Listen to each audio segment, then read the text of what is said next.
नमस्कार बच्चों, 8th class Hindi की कक्षा में आपका स्वागत है। बेटा, बसंत बुक का पाठ 5 हम आधा पढ़ चुके हैं। आज मैं आपको उससे आगे समझाऊंगी। हमने ये यहाँ तक पढ़ा था,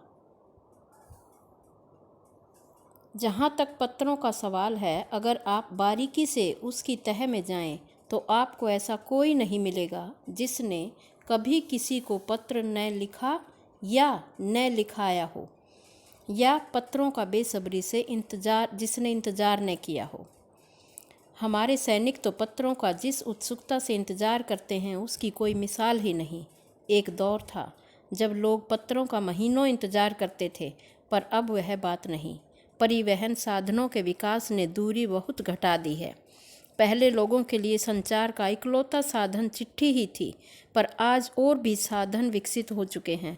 पहले हमें चिट्ठी के माध्यम से ही कहीं दूसरी जगह के संदेश मिलते थे कि वहाँ ठीक हैं, सब ठीक है परिवार में, तो चिट्ठी के माध्यम से पता चलता था। अब हम फ़ोन कर लेते हैं। डाक विभाग की व्यवस्था में पत्र लेखन का आयोजन किया जाता है। इसका आरंभ सन 1972 से किया गया, जिसमें 16 वर्ष तक के छात्र भाग ले सकते हैं। पत्र लेखन में पत्र प्रेषित करने की गति निरंतर संचार साधनों के माध्यम से बढ़ती गई। आज देश में ऐसे लोगों की कमी नहीं है जो अपने पुरखों की चिट्ठियों को सहेज और संजोकर विरासत के रूप में रखे हुए हों। उनके पास मिलेंगी अभी भी।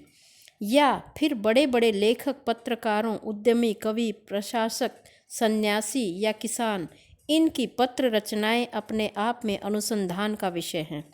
अगर आज जैसे संचार साधन होते तो पंडित नेहरू अपनी पुत्री इंदिरा गांधी को फ़ोन करते, पर तब पिता के पत्र पुत्री के नाम नहीं लिखे जाते। वो पत्र नहीं लिखते, फ़ोन ही कर लेते, जो देश के करोड़ों लोगों की प्रेरणा देते हैं। तो अब हम उसको पढ़ते हैं, लेकिन अगर वो फ़ोन कर लेते तो हमें संदेश कैसे मिलता? करोड़ों लोगों को क्या संदेश मिलता अगर वो फ़ोन कर लेते? तो इसलिए पत्र महत्वपूर्ण है।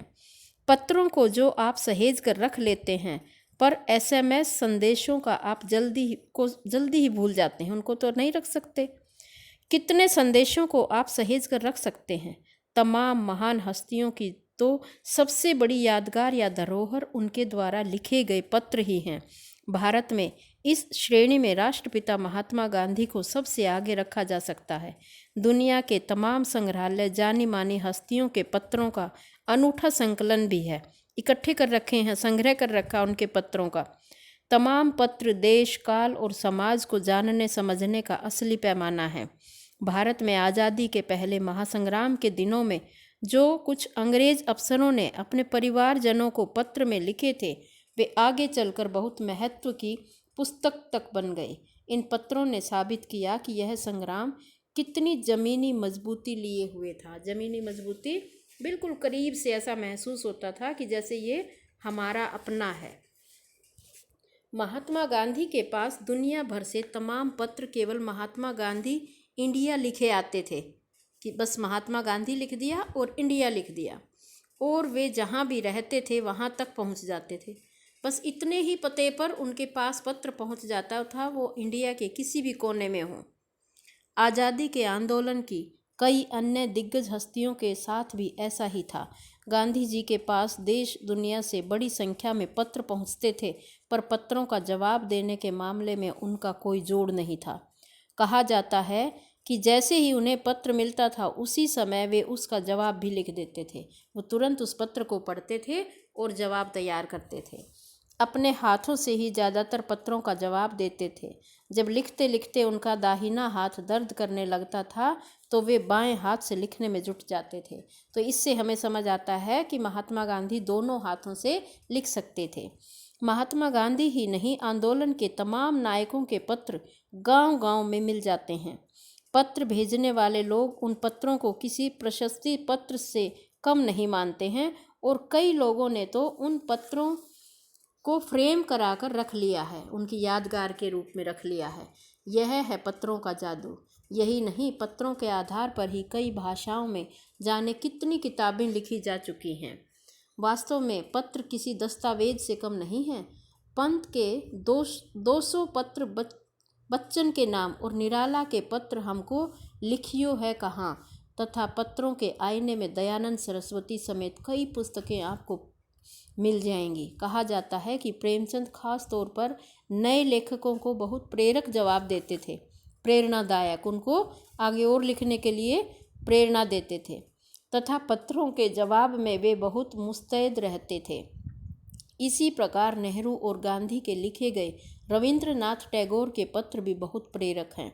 महात्मा और कवि के नाम से महात्मा गांधी और रविंद्रनाथ टैगोर के बीच सन 1915 से 1941 के बीच के पत्राचार का संग्रह प्रकाशित हुआ है, जिसमें बहुत से नए तथ्यों तथा उनकी मनोदशा का लेखा जोखा मिलता है। इसका मतलब समझिए, महात्मा गांधी इतने प्रसिद्ध थे, इतने फेमस थे कि गांधी इंडिया लिखने से पत्र उनके पास पहुंच जाता था। गांधी जी पत्र लेखन में रुचि रखते थे। अब देखो उनके बारे में बता रहे हैं, वे दोनों हाथों से लिखते थे। उनके पत्र को लोग फ्रेम करा के भी रखते थे और जादू का सा प्रभाव मानते थे। फ्रेम कराकर, जैसे लोग आजकल अपनी फ़ोटो फ्रेम करा के टांगते हैं, तो लोग उनके पत्रों को फ्रेम कराते थे। टैगोर को लिखे पत्र प्रेरक बन पड़े हैं।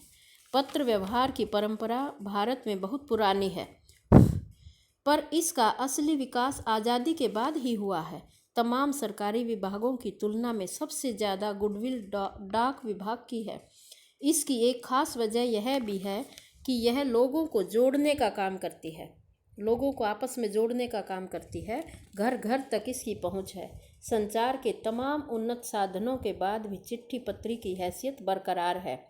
शहरी इलाकों में आलीशान हवेलियाँ हों, आलीशान होती बहुत बढ़िया हवेलियाँ हों, या फिर झोपड़पट्टियों में रह रहे लोग, दुर्गम जंगलों से घिरे गांव हों, या फिर बर्फबारी के बीच जो जी रहे पहाड़ों के लोग, जो पहाड़ी लोग होते हैं, समुद्र तट पर रह रहे मछुआरे हों, या फिर रेगिस्तान की ढाणियों में रह रहे लोग, आज भी खतों का ही सबसे अधिक बेसब्री से इंतजार होता है।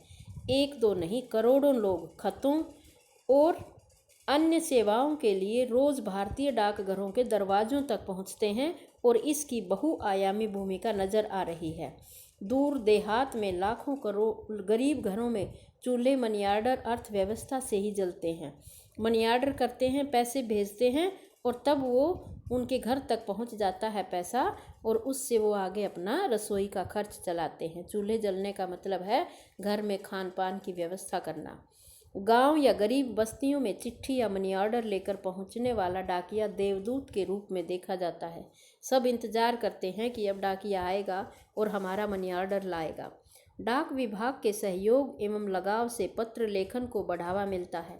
लोगों की प्रतीक्षा को सारवना मिलती है जब डाकिया पत्र लेकर आता है। इसलिए डाकिया को देवदूत की तरह सम्मान दिया जाता है कि भाई देवदूत आ गया है। किसको मानते हैं ऐसे?